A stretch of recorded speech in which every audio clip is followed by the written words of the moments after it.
tema kesehatan prakonsepsi dan ibunda tentang edukasi peran penting gizi seimbang 1000 hari pertama kehidupan untuk pencegahan stunting.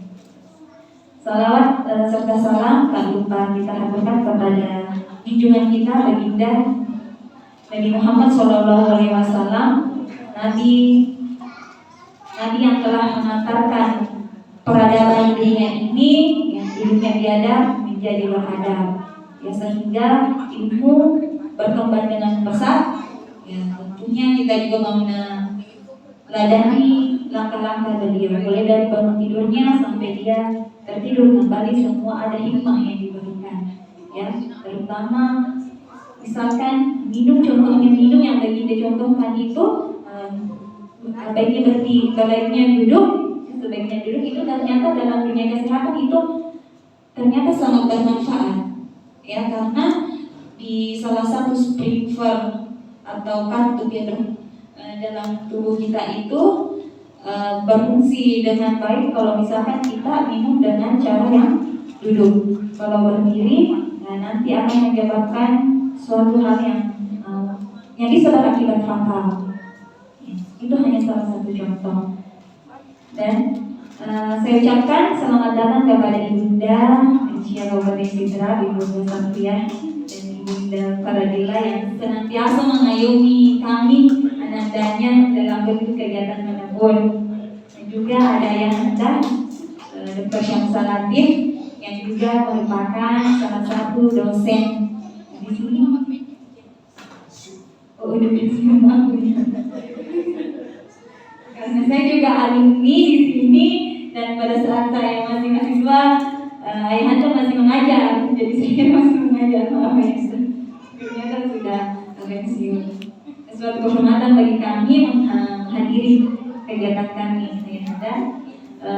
Teman-teman dari organisasi keperempuanan Islam, ada dari teman-teman dari Kohati, ada Linda PCIPM Sidra, ada dari PDIPM Sidra, spesial lagi dari adik-adik kami siswa SMA Muhammadiyah, baik dari Rampang, SMK Muhammadiyah Rampang dari Bangka Jine, dan ada SMA N2 Sidra. Ya, kami undang adik-adik sekalian karena ini merupakan salah satu bentuk preventif atau bentuk edukasi kepada adik sekalian yang selaku generasi muda juga yang tentunya akan mengarah yang namanya salah satu pernikahan yang akan memiliki nantinya generasi penerus yaitu anak, ya.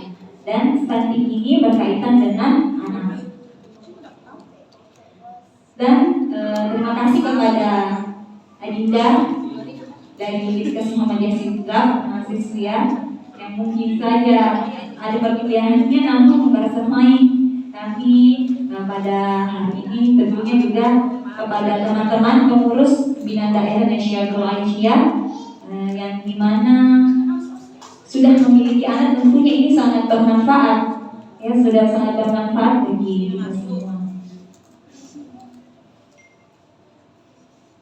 Jadi sebagaimana yang telah disampaikan oleh Ayunda Ketua Umum Pimpinan Daerah Nasyatul Aisyah Sidra tadi, bahwasanya salah satu program utama atau program nasional Nasyatul Aisyah yakni Pasmina atau tentang stunting, ya, karena ini merupakan bukan hanya isu lokal global, tapi ini merupakan sudah isu yang mendunia. Dan bahkan sampai saat ini masih digalakkan karena ini merupakan hal sangat penting, ya, apakah lagi kita akan menuju Indonesia emas di tahun 2045. Ya, tentunya kita harus mempersiapkan mulai sedari dini. Ya, mulai sedari dini. Kalau sabdanya Nabi Muhammad itu, persiapkanlah generasimu itu 25 tahun sebelum dia lahir. Artinya apa? Kita harus membekali diri kita dengan ilmu, ya, dengan ilmu.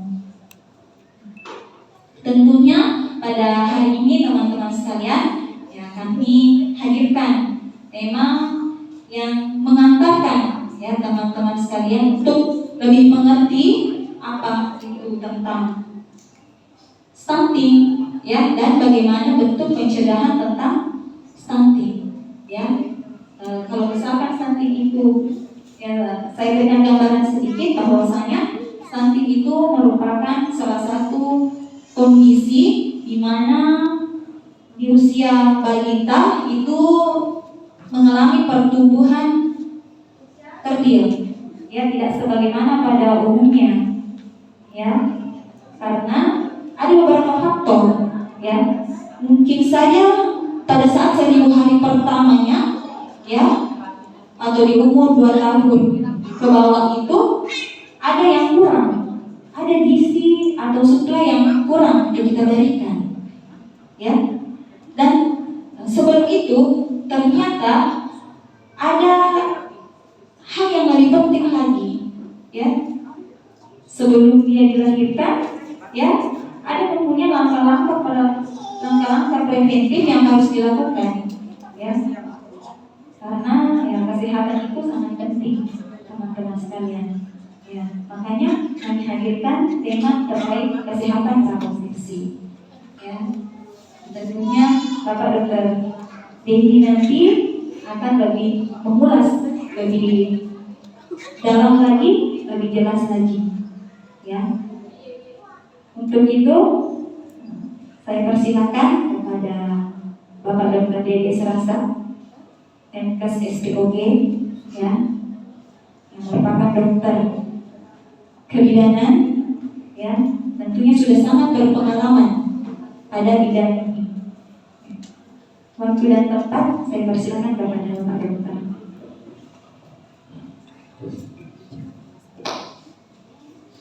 Bismillahirrahmanirrahim. Assalamualaikum warahmatullahi wabarakatuh.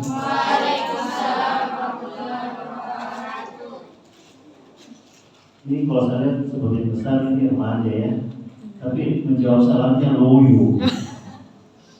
Saya ulang, ya. Assalamualaikum warahmatullahi wabarakatuh. Waalaikumsalam warahmatullahi wabarakatuh. Seketika jiwa saya menggegar juga, ya. Terima kasih. Rabbi shrahli sadri wa yassir li amri wahlul 'uqdatam min lisani yafqahu qawli. Allahumma shalli wa sallim ala sayyidina Muhammadin wa alihi wa sahbihi. Pertama-tama saya ucapkan yang terhormat Ibunda sekaligus Ibu Rektor kita Bidan Asma sekaligus pimpinan MKes Muhammadiyah Ketua Majelis Kesehatan PDS Sidrap. Terima kasih sudah mempercayakan saya untuk mengisi tema diskusi kita kali ini. Kemudian yang saya hormati Ketua Asia Sidrap Ibu Ada Sabia, terima kasih Bunda. Kemudian yang saya hormati Ibu Wakil Ketua PDA Ibu Kalbula, sekaligus Ketua Panitia mungkin Ibu Jaya. Pimpinan daerah Nasyid Al-Aisy. Bukan, dia Ketua Panitia, bukan. Kalau speech sebagai apa? Sekaligus Ketua Pimpinan Daerah Nasyid Al-Aisy. Ya, tak lupa saya ucapkan atas syukur saya masih diberikan nikmat kesempatan bisa bersilaturahim dengan ayah anda saya, guru saya, senior saya, Dr. Haji Samsalafi, MKes SPKLP, Kesehatan Keluarga KLP. Ya, betul, panjang betul. SPKLP. SPKLP spesialis kedokteran keluarga pribadi. Ya, memang ini salah satu profesi yang langka sekali. Saya baru ketemu satu. Prodinya ada di UI. Cuma ada di UI. Oke. Kita sebelum ada. mengikuti proses pemilihan tahap-tahap untuk dipersiapkan sebelum di lapangan kita bisa bersama.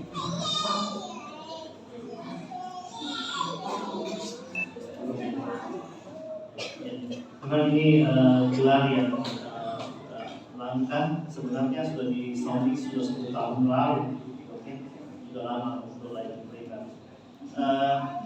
Beliau pernah bersama saya di program dosen yang lain namanya Mas. Waktu itu tahun 2011 mungkin 12 ya. Kami bersama-sama dengan almarhum Dr. Kita dalam intervensi kami pertama itu kita.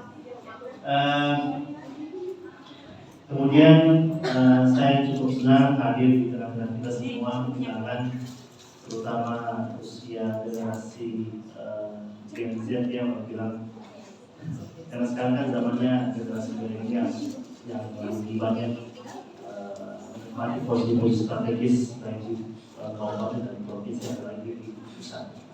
Tentunya Gen Z ini perbedaannya dengan kami baik langit dan bumi, baik dari segi kematangan, pengambilan kebijakan, pengambilan keputusan, pemikiran, serta kedewasaan berpikir tidak sekali.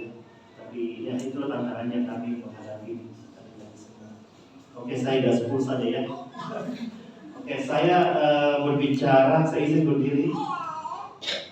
Saya suka berdiri, senang lebih saya bisa melihat peserta dengan baik. Tantangannya adalah saya ini pagi ini bukan pagi lagi, sudah lewat pagi sebenarnya, adalah mengantuk ya. Kemudian yang kedua, rata-rata yang hadir ini adalah backgroundnya kesehatan ya. Iya betul. Tapi SMK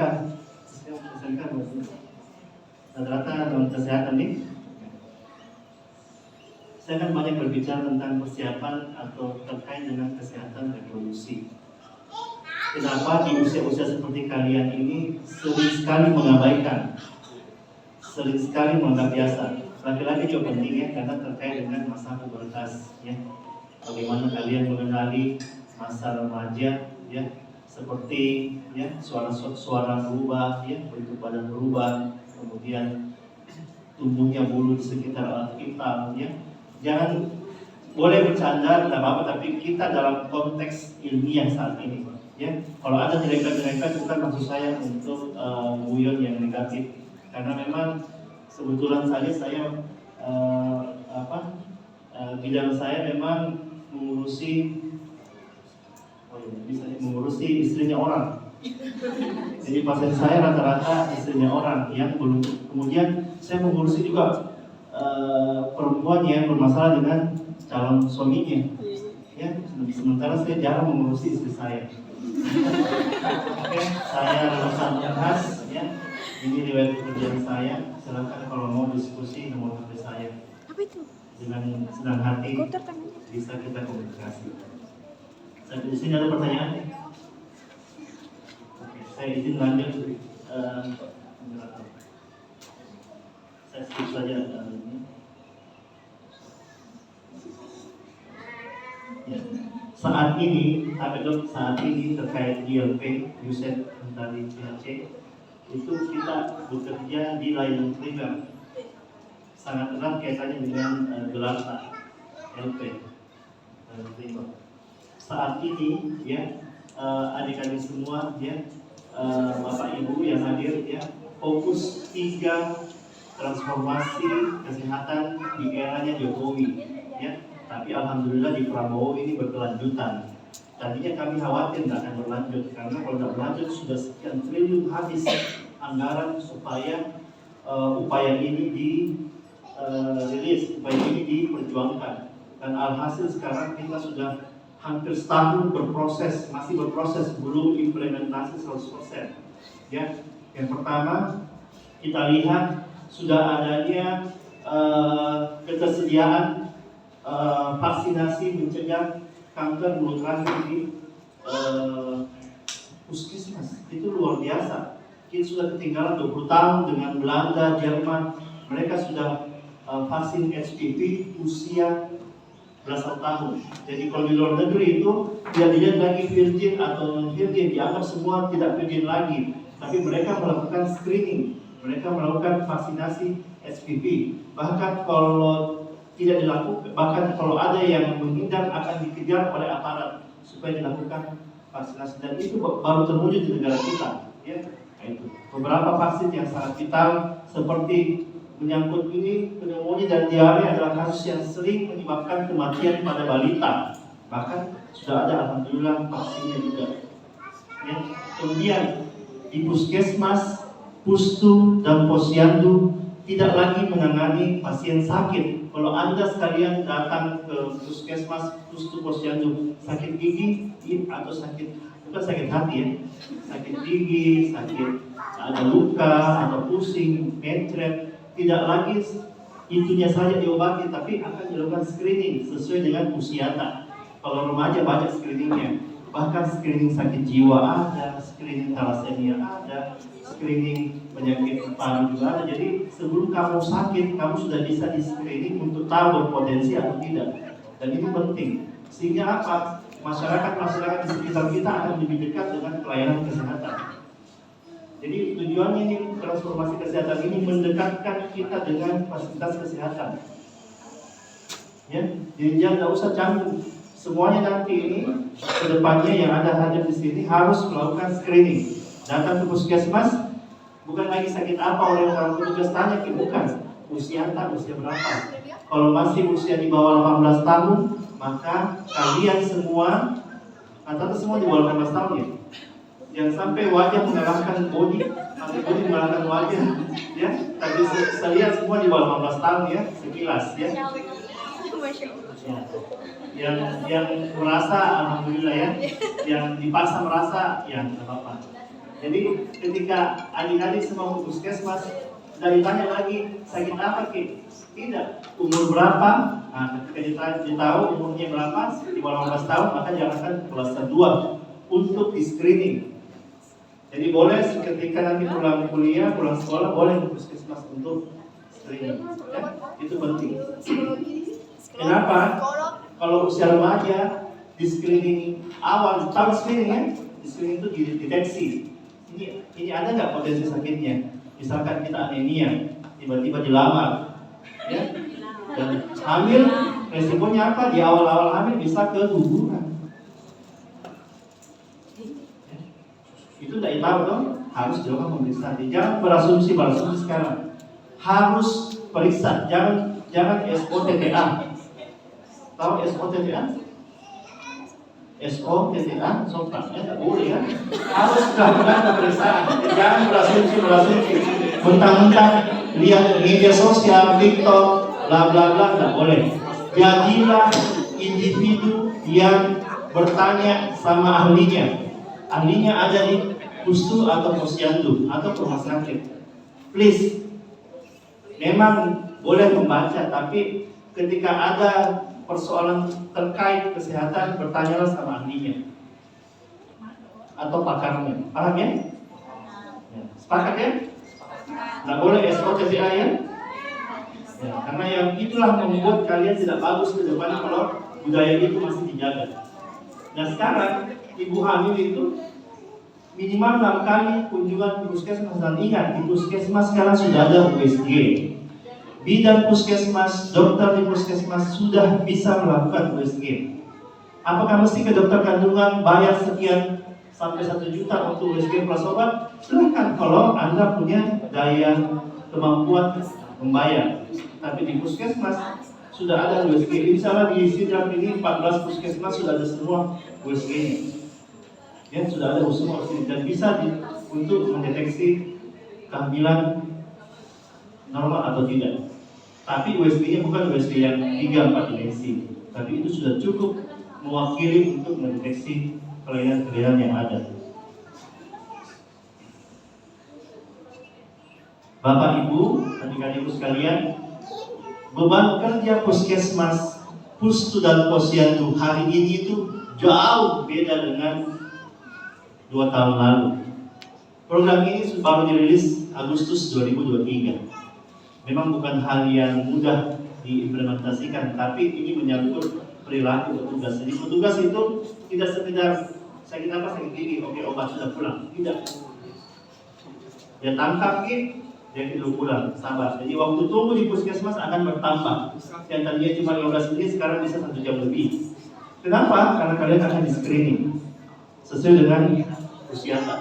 Itu kebanyakan. Ya, kalau ibu hamil segini, ini paketnya. Ya, ini paket yang dilakukan. Ya, ini paket yang harus dilakukan. Kalau Anda hamil, ya, kalau Anda masih usia Hanifah sudah bisa.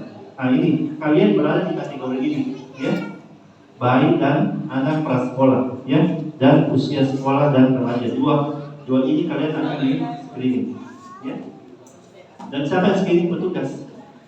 Ada form screening yang sudah dibuat oleh kementerian dan itu saya diikuti. Jadi akan seragam yang dilakukan oleh puskesmas A, B, C akan seragam karena sudah ada juknisnya, ada protokolnya. Tidak mungkin itu petugas sontak karena sudah ada protokolnya. Ya. Lembaran screening diisi, kemudian akan terbaca sekian scoringnya dan itu mengarah kepada kesakitan. Ya. Bahkan usia dewasa itu sudah banyak screeningnya. Kenapa sih mesti screening sebanyak ini? Kebayang nggak kalau misalkan kita nampak sehat, tiba-tiba kan kebanyakan kasus tiba-tiba, itu si A tiba-tiba jantung, stroke. Karena selalu ada kejadian tiba-tiba. Nah, pemerintah sekarang tidak mau ada kejadian tiba-tiba. Bahkan pemerintah saat ini berupaya supaya masyarakat tetap sehat.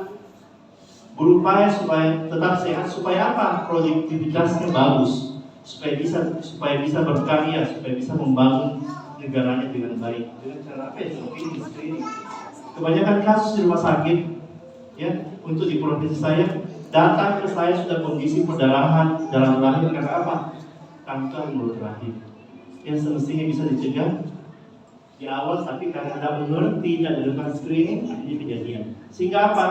Beban pembiayaannya meningkat sekali karena harus melakukan kemoterapi. Ingat, kemoterapi itu minimal 10 juta sekali pengobatan, bahkan 30 juta perawatannya per tindakan. Tapi berkelanjutan bisa sampai 10 sampai 15 kali disuntik untuk kemoterapi. Ya, tapi dengan program ini kita akan screening semua sesuai siklus hidup. Nah, seperti ini contoh formulir yang saya maksud screening, ya. Tidak butuh usaha keras untuk bahkan petugas latar minimal dia petugas latar belakang kesehatan, ya, yang jelas bisa membaca, ya. Cuma ini aja diisi, ya, berat badannya, kemudian riwayat pernah terpapar orang sekitar yang TBC, ya, kemudian pernah ini enggak, pernah berobat tidak, merokok tidak, riwayat itu aja.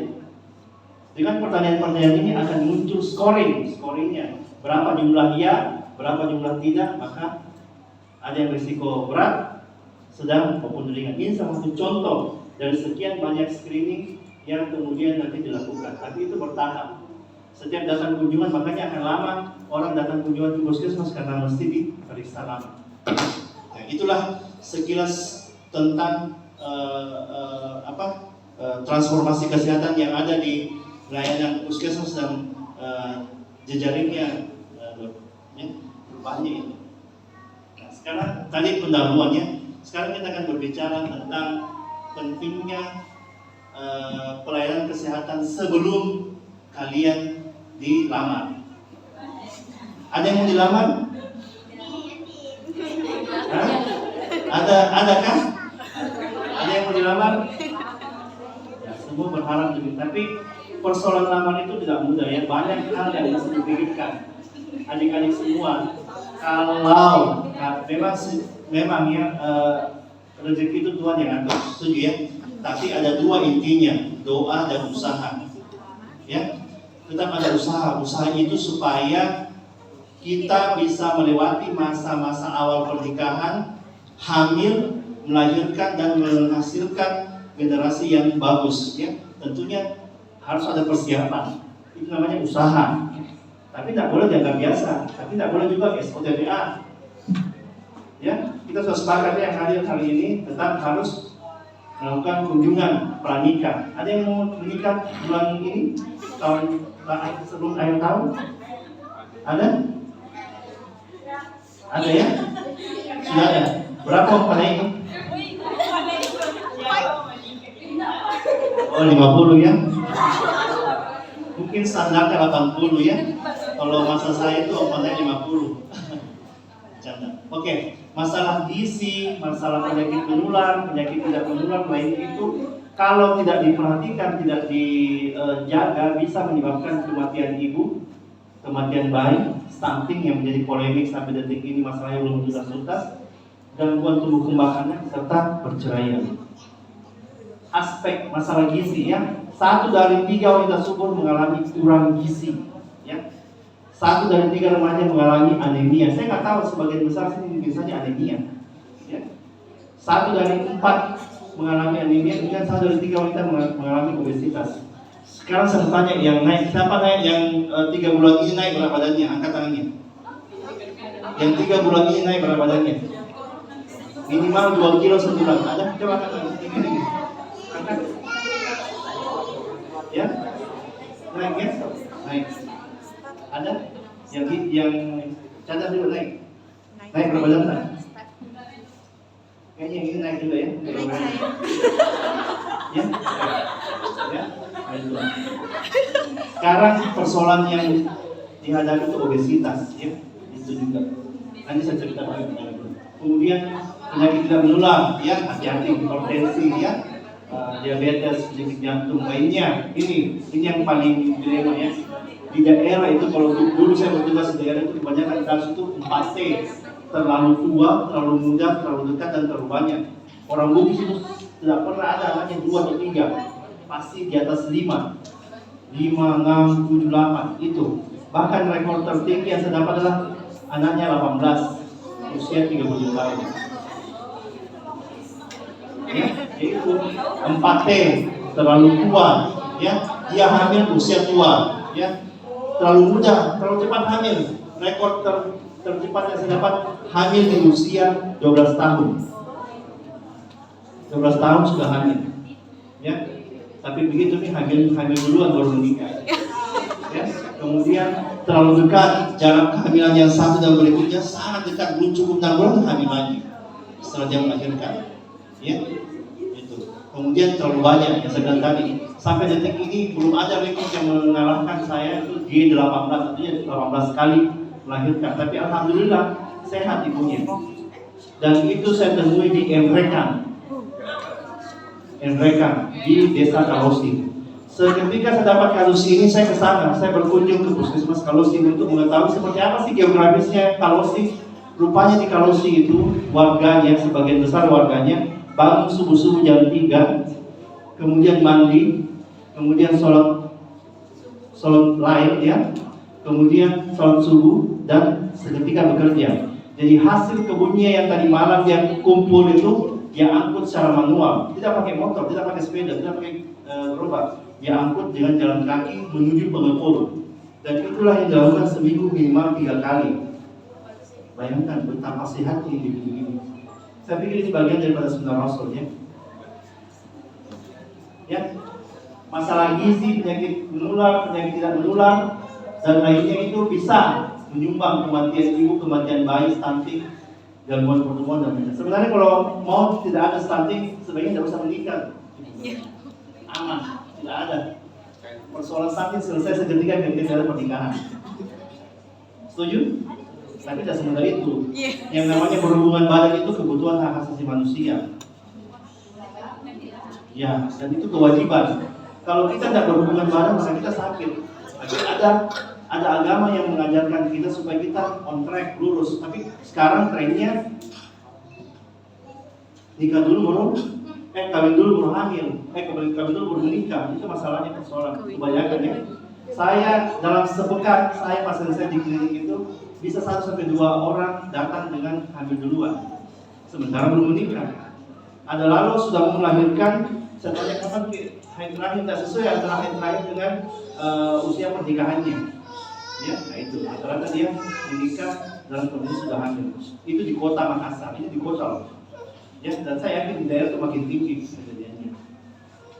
Di Enrekan dulu banyak kasus dapat, karena saya pernah tugas di Enrekan, makanya saya tahu hampir seminggu itu bisa 3-4 kasus hamil di luar nikah.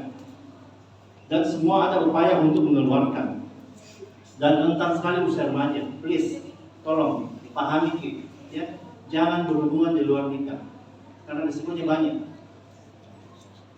Salah satunya stunting, ya. Adik-adik semua, bapak ibu yang saya hormati ya, banyak pasangan perempuan itu dengan masalah kesehatan yang berisiko jika hamil ya. 70% calon pengantin akan hamil pasti itu dalam 1 tahun pasti. Usia pernikahan 2 bulan, 3 bulan pasti sudah tinggal gitu. Ya, yang namanya pengantin baru itu pasti kayak dosis minum obat 3 kali 1. Ya, dia berhubungan badan itu sehari bisa 3 kali, bahkan 2 kali. Ya, makanya saya katakan 70% pengantin itu akan hamil dalam tahun pertama pernikahan. Masyarakat juga menganggap bahwa kehamilan kedua dan seterusnya, ingat ini ya, kehamilan kedua dan seterusnya lebih mudah dan tidak berisiko. Tapi faktanya salah. Selalu menganggap kalau sudah dilahirkan normal, hamil kedua dan hamil ketiga itu jangan biasa, terlalu borok, terlalu asik, terlalu percaya diri, ya, sehingga hamil kedua, hamil ketiganya itu dianggap biasa. Padahal semakin bertambah jumlah hamil itu hati-hati ya. Makanya penting itu melakukan perencanaan kehamilan atau screening layak hamil. Kalau datang ke dokter, tidak ada dilarang kita hamil, hanya saja sebaiknya di screening. Kapan hamil lagi, kapan merencanakan, karena kualitas kehamilan ditentukan juga dengan pemahaman, minimal pengetahuan apa saja persiapannya, ya, supaya kehamilan itu enak, nyaman dan seterusnya. Nah, saya mengungkapkan sebuah, jadi apa yang saya sampaikan ini semua ada semua evidence base ya, bahwa untuk perawatan kualitas sebelum hamil, yang ini yang harus kita perhatikan, tidak adanya paparan asap rokok. Calon-calon ibu ya, calon-calon ibu yang mau menikah, tolong sebisa mungkin tidak ada penggunaan apalagi merokok ya, baik aktif maupun pasif. Kemudian tidak boleh depresi, ya, tidak boleh stres sebelum hamil, ya. Kemudian tidak boleh ada riwayat infeksi menular seksual, ya. Nanti kita bercerita tentang itu. Kemudian tidak boleh menggunakan obat-obat yang bisa memicu kelainan pada pertumbuhan janin. Berat badan tidak boleh gemprot, ya. Tidak boleh obes, sebaiknya jangan obes sebelum hamil. Ingat ini ya. Rata-rata pasien saya baru 3 bulan menikah sudah gembrot badannya ya. Kemudian penggunaan gula yang standar ya, kehamilan direncanakan, dan kalau saat hamil tolong sebelum 12 minggu usia kehamilan tolong periksa, karena di sini kesempatan saya menilai apakah bayi tak ini sehat atau tidak, atau ada kelainan atau tidak. Kan kasihan kalau kalian hamil dengan kondisi ada misalkan bibir sumbing atau jarinya 6 atau kakinya tidak ada, atau dia keluar tapi nempel badannya. Nah, kita bisa deteksi sebelum usia 12 minggu. Ada juga mengatakan teori sebelum 14 minggu. Tapi lebih bagus kalau dia usia kehamilan 9-10 minggu, supaya kita tahu oh ini bisa berkelanjutan, misalnya bagus di bayi tadi. Bisa juga kita ketahui di awal-awal itu mengalami kelainan nantinya. Karena kan dampaknya kasihan, ibu hamil harus merawat bayi yang mengalami kelainan. Paham maksud saya? Karena bebannya seumur hidup itu. Anak cacat maksud saya ya, atau dia lahir dengan Down syndrome, kasihan. Paham maksud saya? Itu kita mencegah. Ya, makanya tolong data kunjungan hamil tak sebelum, pokoknya malam ini tahu hamil kan? Ya minimal minggu depan datang ke dokter untuk USG, untuk screening. Ya, nah, jadi namanya konseling prakonsepsi, ya. Konseling sebelum hamil adalah ini bagaimana kita mengidentifikasi risiko-risiko perilaku, lingkungan, riwayat medis, ya, sosial terhadap kesuburan seseorang dan luaran kehamilan nantinya. Ya, tentunya kita berharap dengan upaya-upaya edukasi, konseling, dan kalau perlu kita terapi juga kalau memang ada risiko tidak bagus. Adik-adik semua, kalau kalian gemuk, hati-hati ya. Gemuk itu identik dengan gangguan haid. Ada yang gangguan haid sini?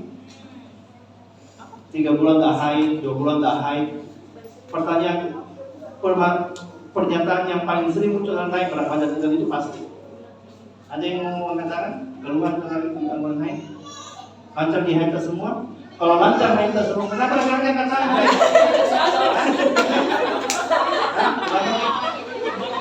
Gangguan haid ya? Ya, hati-hati yang gangguan haid. Kalau haidnya teratur, insya Allah subur. Saya tidak bilang pasti subur ya, tidak boleh saya bilang pasti subur karena pasti itu cuma milik Tuhan. Ya, kalau kalian haid tiap bulan, insya Allah itu subur. Kalau laki-laki haid itu, kenapa katakan?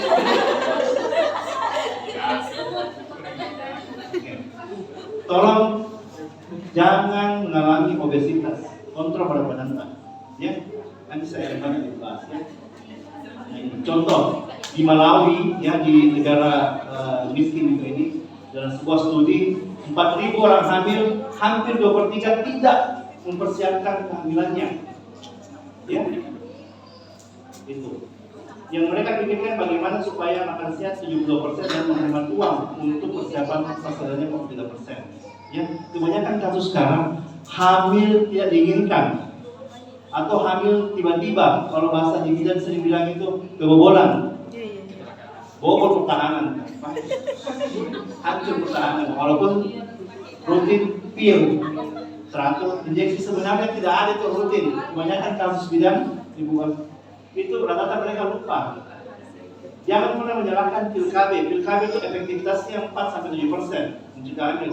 Tapi rata-rata kalau kita tanya pasien rajin minum pil, rajin dong. Kalau kita 3 kali tanya, pertanyaan kedua gua lagi, tiap hari kita minum, pasti jawabannya iya. Tapi ketiga, akhirnya pertanyaan ketiga, ibu, ini sebenarnya ibu bisa dicegah hamil, tapi kenapa ibu ya? Iya, biasa lupa. Sering lupa. Jadi sekarang sering itu pil jadikan korban untuk alasannya, ya. Jadi metode KB apapun itu bagus, ya. Rata-rata pasien terlalu agak biasa, lupa. Makanya kehamilan kedua dan ketiga itu selalu dianggap biasa. Artinya, ya transleukemia rata-rata begini ya. Ini pengalaman saya, ibu dok.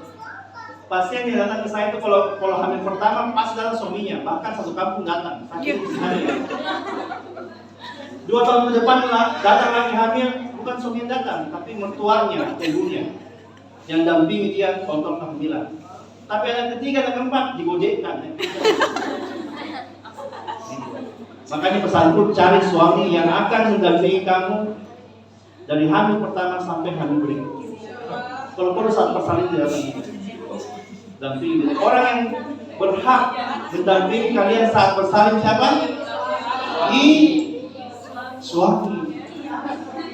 Dalam hukum dan agama suami yang wajib. Tapi faktanya kalau ada suami antar istri tapi main HP di luar, tunggu nih 3 tahun itu nggak lama nih. Jangan percaya begitu. Makanya cari kesempatan, masih ada waktu tak cari laki-laki yang betul-betul setia. Dan itu susah. Semoga yang 3 yang hadir ini insya Allah ya. Itu karena suami itu yang harus menjadi imam tak, dia harus dampingi dalam kondisi sehat, sakit dan seterusnya. Ingat, suami yang menentukan hidup kita. Sering sekali saya di rumah sakit, mana suaminya nggak ada dong kerja, mana suaminya bicara uang. Uang itu gampang dicari, tapi kebahagiaan itu susah. Ya. Faktanya begitu, saya nggak punya data, tapi faktanya di rumah sakit dalam kondisi emergensi tidak ada suaminya maju, rata-rata masih suami satu. Ya, tapi dalam hukum negara suami menentukan hidup mana seorang pasien, suami menentukan. Kesempatan kalian cek referensi laki-laki yang harus bertanggung jawab sepenuhnya sampai hidup mati ini. Ya. Nah ini manfaat konseling apa sih? Yaitu konsultasi pranikah, konsultasi KB nanti setelah kalau bagaimana menghadapi kalau tes kehamilan negatif, mengidentifikasi penyakit-penyakit menular seksual, perawatan masa setelah melahirkan, dan konsultasi kapan untuk melakukan terminasi kehamilan. Jadi banyak manfaat konsultasi pernikahan. Selama saya jadi dokter Hopkins sampai detik ini baru 2 pasien saya yang datang untuk konsultasi. Bayangkan saking tidak ada yang mau kunjungan prakonsepsi, dan itu tantangan sampai sekarang. Baru 2, mereka sudah hampir berapa tahun saya di OB itu 10 tahun lebih, baru 2 pasien saya datang hanya untuk konsultasi. Selebihnya nggak ada. Selebihnya adalah pasien hamil semua, atau pasien dengan tumor atau keputihan atau gangguan haid. Ya, jadi adik-adik semua yang merencanakan kehamilan, tolong kunjungan bisa ke dokter OB, silahkan. Penting cari tahu informasi yang baik karena ini menyangkut masa depanmu. Kalau mau menghasilkan bayi yang sehat, minimal dia cerdas, itu kuncinya di konseling prakonsepsi. Percuma ada uang tak, tapi tidak ada pemahaman tak tentang kesehatan prakonsepsi. Ya, bisa di puskesmas, bisa di dokter obgyn. Ya. Nah ini rutin melakukan konsultasi ya sebelum atau persiapan hamil ya, sebelum hamilnya ini berlaku untuk yang sudah menikah. Ya, tapi jangan sampai saya mengatakan begini, wah berarti bisa hamil ini sebelum menikah. Tidak ya. Jadi persiapan hamil artinya menikah dulu baru hamil. Jangan dulu hamil dulu baru menikah. Salah itu ya, perbedaannya banyak langit dan bumi ya. Ini laki-laki tahu ya. Ya, tapi bukan kau yang hamil. Istri intinya ya, bahwa meskipun banyak perempuan berniat untuk mendapatkan nasihat sebelum hamil, itu hampir 50% di Amerika itu tidak disengaja. Artinya banyak kehamilan yang tidak disengaja. Di kesehatan itu penting sekali hamil yang direncanakan. Kalau kamu tidak mempersiapkan kehamilanmu, apa resiko pertama? Yang paling mudah terjadi adalah keguguran. Bisa terjadi kehamilan di luar kandungan. Ya, bisa kehamilanmu berubah jadi mola atau hamil anggur. Ya, nah, bisa terjadi stunting, bayi nantinya tidak bagus betul, atau kelainan pada janin bisa saja. Makanya please konsultasi sebelum nikah. Jadi sebelum datang ke keluarga minggu depan, pinjaman ke dokter. Serius ya, pinjaman ke dokter. Dok periksa kak kita menikah lagi, akan diperiksa diagnosis, pemeriksaan fisik, USG. Tapi tidak akan dilakukan di pemeriksaan darah karena kau masih nona. Ya, cukup berakhir di USG dan akan diberikan saran-saran terbaik supaya kamu ketika dilamar, menikah, insya Allah bisa paham kapan untuk memulai itu hamil. Jadi hamil itu harus disiapkan. Memang hamil itu rezeki, tapi sekali lagi saya katakan tadi ada 2 kuncinya, doa dan usaha. Doa itu kita berdoa semoga diberikan kehamilan yang sehat, mendapat jodoh terbaik ya, mendapatkan generasi yang soleh maupun solehah. Tapi usaha itu adalah itu, kita kunjungan konsultasi ke dokter. Nah, untuk mencegah kelainan, ini bagian usaha ya. Untuk mencegah kelainan maka kita harus minum asam folat.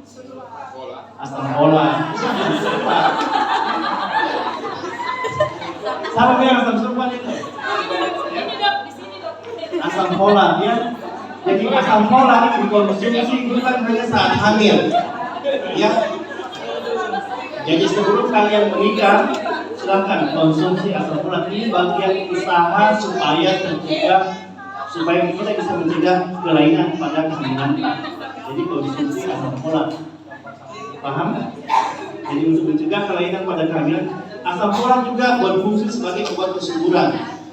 Ya, tapi ingat ya, obat itu hanya 30% membantu.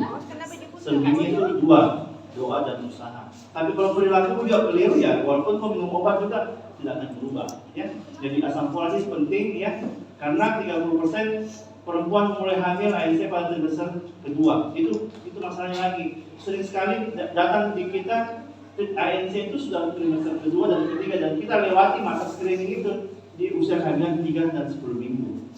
Ya, makanya kalau sudah tahu hamil, misalkan setelah 2 bulan ya sudah langsung segera screening karena kita mau tahu apakah janin yang kamu kandung ini sehat atau tidak. Minimal kita tahu dia berkembang dengan optimal, lengkap tangannya, lengkap kakinya. Ya, ingat kehamilan tunggal itu normal, tapi kalau kehamilannya gemeli itu bukan normal ya. Banyak-banyak saya lihat ibu hamil bangga sekali kalau kembar bayinya. Itu kelainan itu, ya. Lebih repot merawat ibu hamil yang 2 bayinya di dalam dibanding 1. Tapi standarnya normal itu 1. Tapi kalau 2 atau 3 itu kelainan. Makanya dokternya masih stres atau gimana cara menjaga supaya sehat. Ibunya cemas juga setiap saat juga bisa kita jaga sampai ingat rata-rata siapa yang punya keluarga dari pihak perempuan ini kembar? Orang tuanya, orang tua atau nenek? Apakah kita kembar? Kemungkinan nanti anak tak menikah tapi menikah lagi bercucu tak, itu kalau menikah resikonya kembar. Rata-rata kembar itu berasal dari perempuan, laki-laki jarang sekali. Secara teori, kalau kamu laki-laki mau cari keturunan kembar, cari perempuan sini yang ada keturunan 2 generasi di atas itu kembar. Rata-rata itu dari perempuan.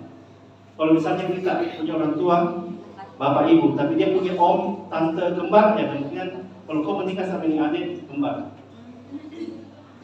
Paham? Kecuali bayi tabung, karena bayi tabung itu bisa menghasilkan kembar. Tapi bayi tabung sekarang minimal 80 juta kalau saving money. Ya itu.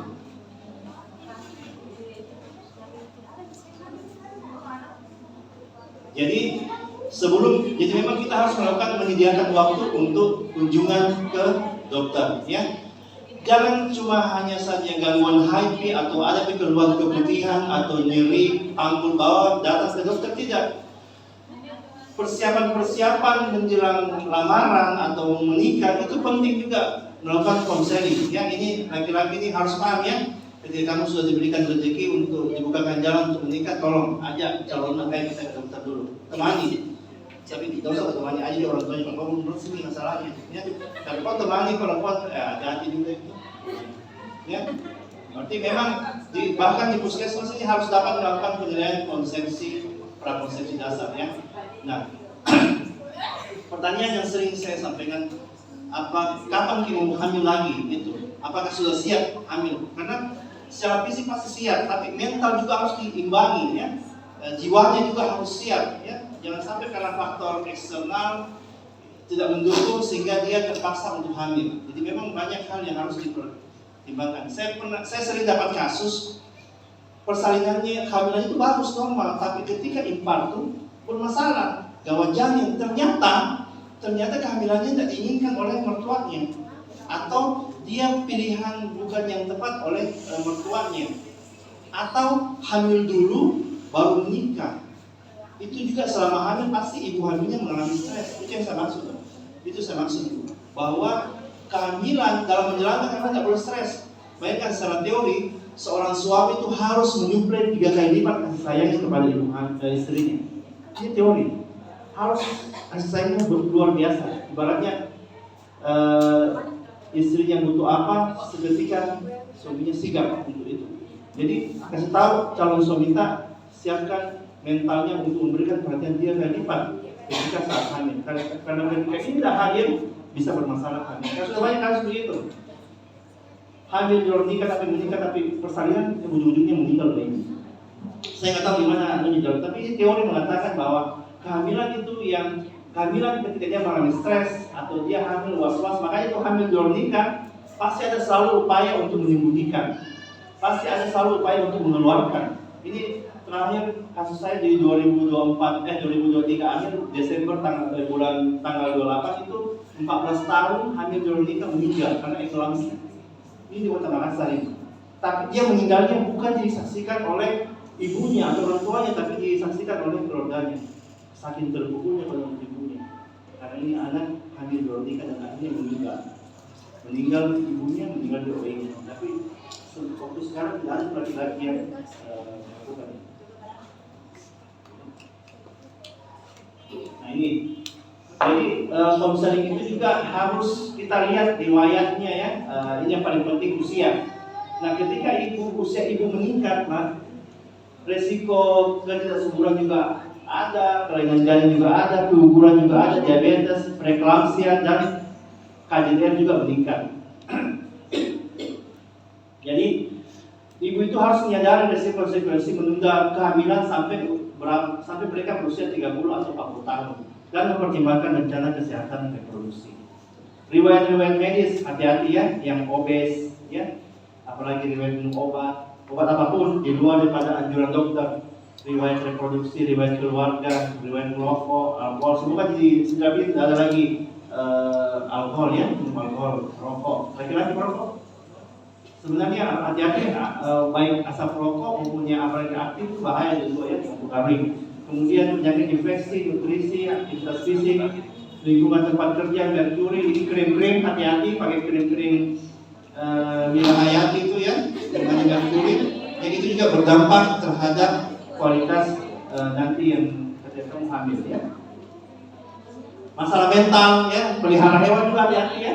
Nah, bisa menyebabkan kelainan seperti kucing ya. Itu kucingnya tidak salah, cuman nya kalau kamu sentuh itu ada lava masuk ke tubuhmu sehingga kamu mengalami keguguran yang berkelanjutan.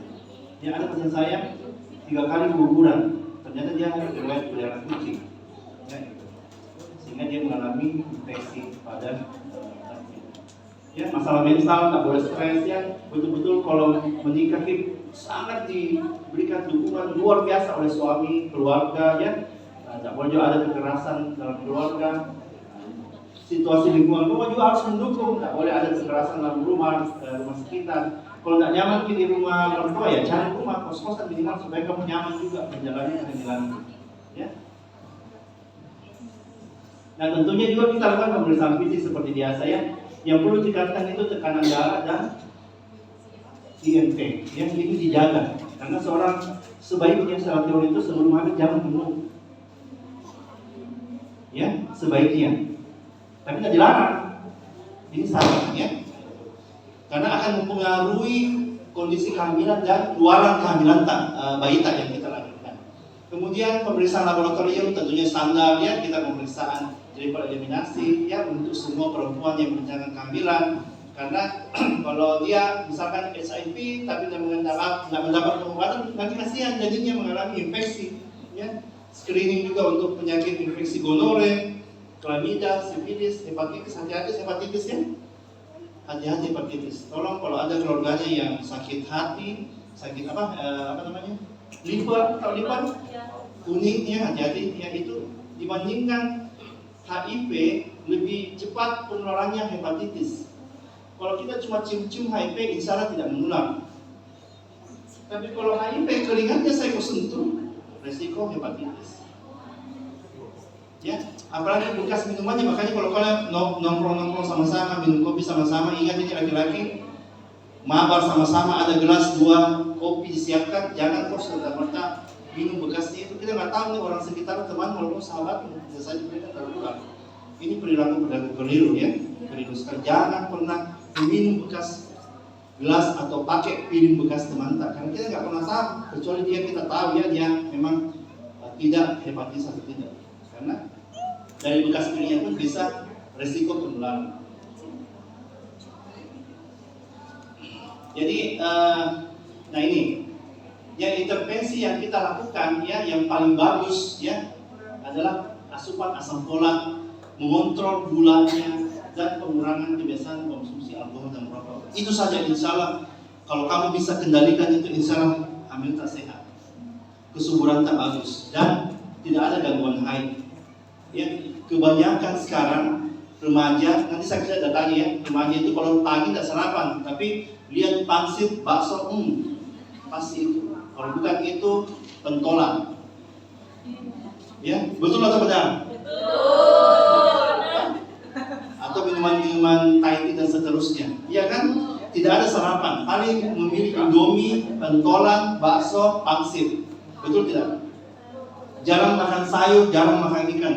Makanya kalau kalian tidak perhatikan itu, maka jangan heran kontrol gula darah juga akan cenderung meningkat, dan itu yang itu menyebabkan kalian gangguan haid. Ya, ini pesan pentingku kalau intervensi dari yang ingin saya sampaikan pada diskusi kita pagi ini adalah ya, konsumsi asam folat. Kalau kalian tidak mau minum obat, oke lah, makan ikan, makan tahu, makan tempe, sayur. Yang paling penting sayur segar yang disarankan adalah sayur daun kelor. Kalau mau lebih bagus lagi, sayur brokoli. Itu lebih bagus. Tapi kalau sayur daun kelor kan gratis, tinggal dicabut dari pohonnya toh. Kalau di pasar itu 5.000 satu ikan. Betul nggak? Oke? Ini ya. Boleh bergaul, boleh bersosialisasi, tapi ingat, asap rokok bisa mengganggu kesuburan juga. Ya.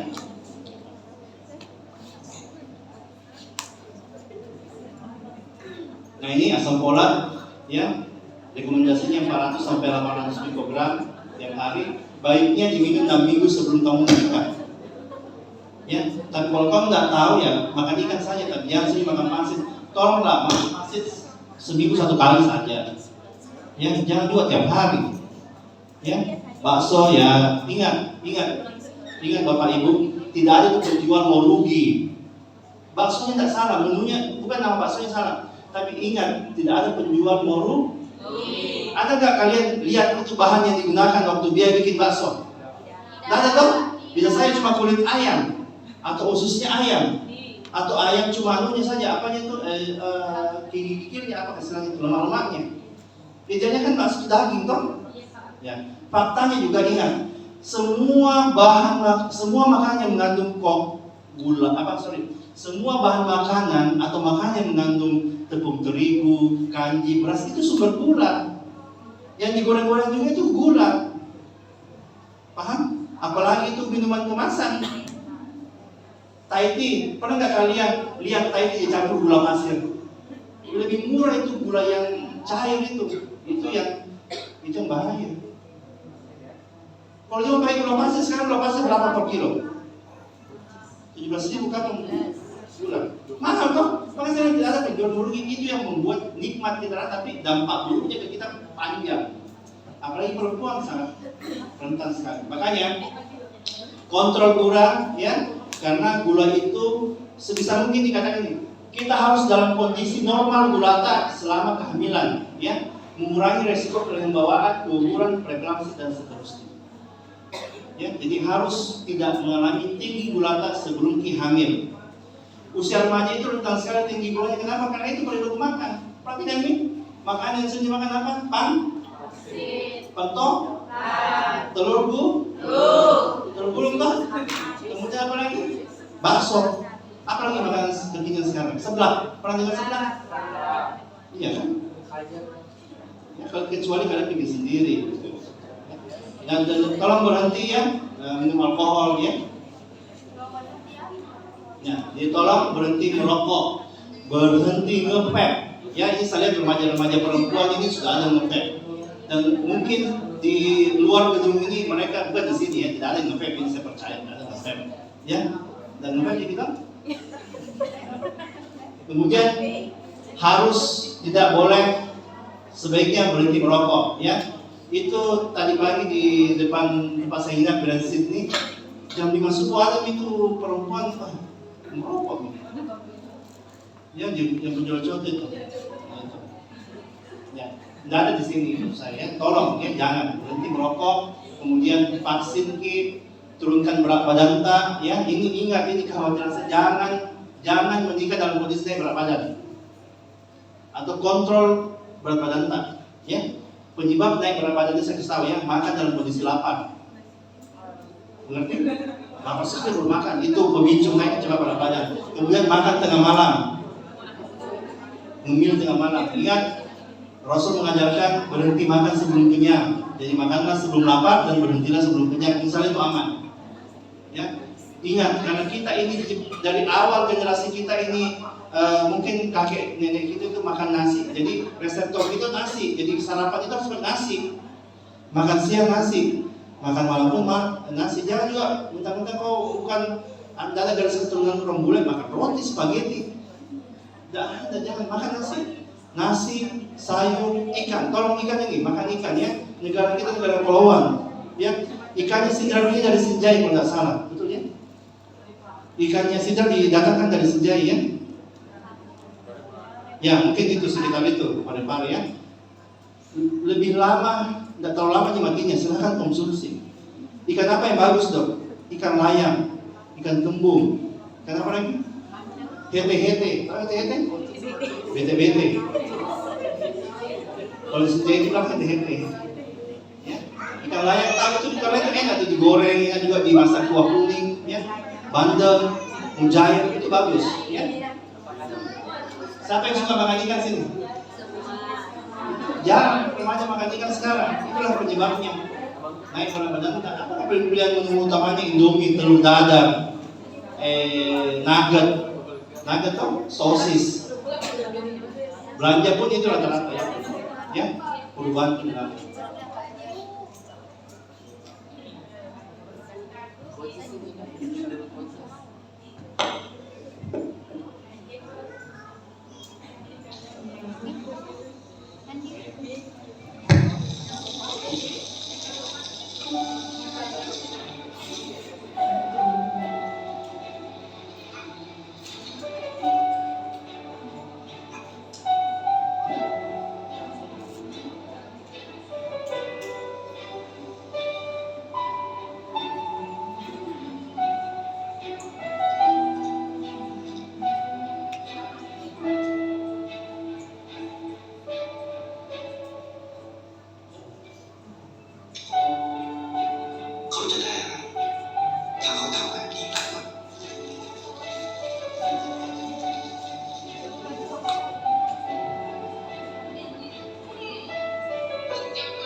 Oke, selanjutnya biar nggak ngantuk ya.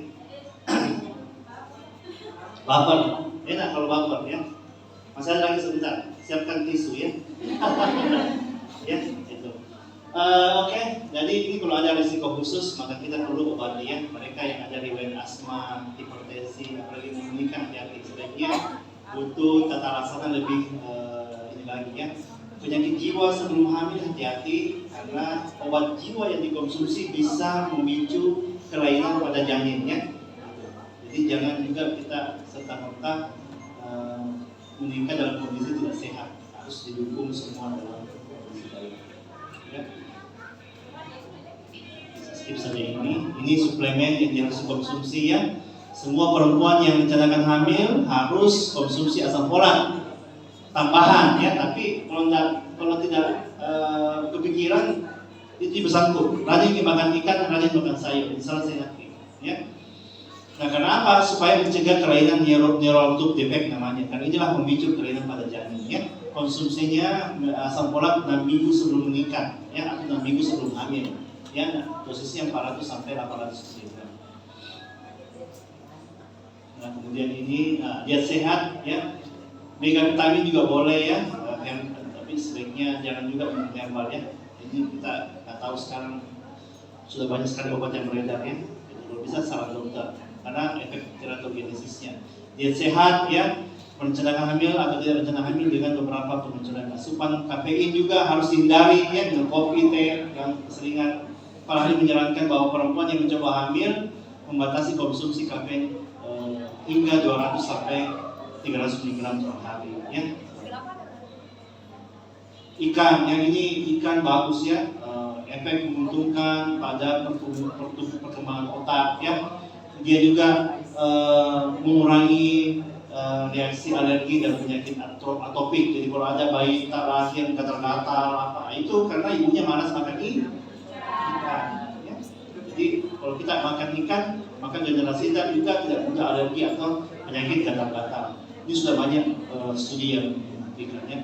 Kemudian makan ikan itu mencegah kelahiran prematur juga ya. Banyak manfaat ikan. Jadi kalau kita mengalami infertilitas 12 bulan ini sudah 1 tahun menikah belum hamil, ya sebaiknya periksa ya. Idealnya itu harus ke dokter objek ya, karena dia yang bertugas untuk mengatasi, mencari tahu sumber penyebabnya.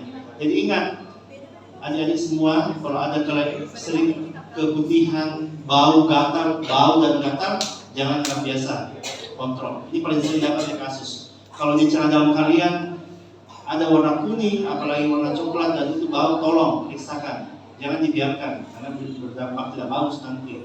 Ya, kemudian gangguan haid jangan dibiarkan juga. Ya, kalau ada keluhan nyeri-nyeri panggul bagian kiri kanan jangan juga dibiarkan.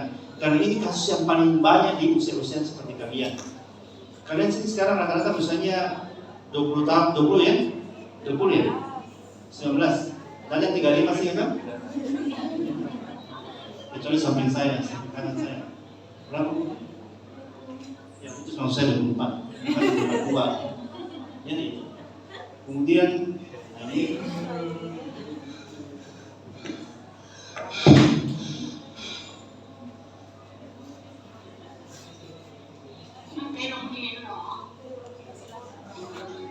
itulah akses masuk surga sayang.